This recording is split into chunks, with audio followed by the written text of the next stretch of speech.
to CBS This Morning. It's that time again. I'm bringing you some of the stories that are talk of the table this morning. Gail's going first. Did you not want to read? I forgot it was me. All of a sudden the music was playing and Brian's going, ah! Okay, I'm going first. Here's a question. Are you suffering from Zoom fatigue? Yes. Yes.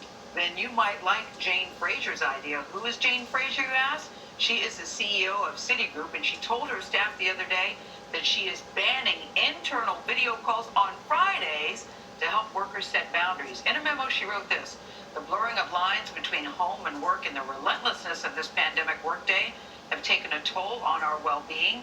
It is simply not sustainable. You go, Jane Frazier. She's also encouraging workers to take their vacations. I like Jane Frazier. I like her too. I like Jane Frazier too.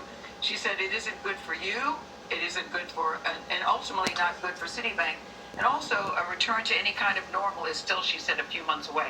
But I like how she's even thinking about it. But you know what? It reminds me of what you said about the 4-day work week a couple of days ago.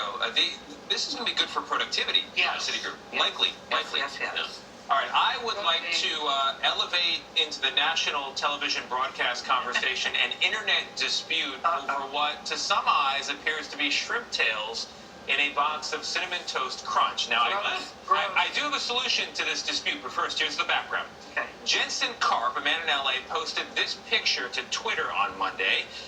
Cinnamon Toast Crunch said in reply that that is not shrimp tails. That appears, in fact, to be a buildup of cinnamon sugar that sometimes can occur when ingredients are not thoroughly blended. Jensen, however, was not willing to believe that. Take a look at these pictures. Take a good, hard look. So Jensen was not willing to believe that.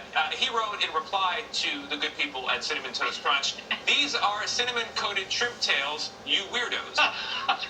Now, I think I wasn't all that mad until you tried to gaslight he believes they're lying to him. Cinnamon Toast Crunch said in their final reply, "We are still investigating this matter. However, we can already say with confidence that this did not occur at our facility."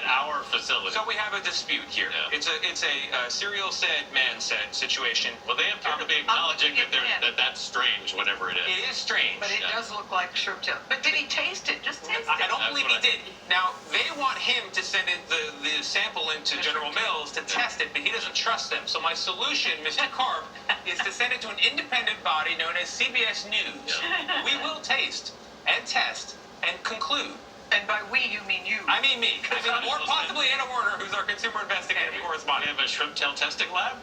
We have tongues. We can try it there first. I wouldn't want to taste it, but it does look very eerily. I'm 100% serious, Mr. Karp. Send us that sample. We will get to the bottom of it. Okay. Wow. All right. I'm curious what a cinnamon-coated Did you run shrimp that tail by would Shauna taste like. before you I have not, but how expensive would it be? All right. All right.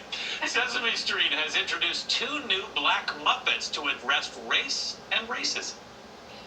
Things on the outside, like our skin color, our hair texture, our noses, our mouths and eyes, make us who we are. Many people call this race. But even though we look different, we're all part of the human race. Isn't it cool? The Muppets' 5-year-old Wesley Walker and his father Elijah joined Elmo for a straightforward conversation about race.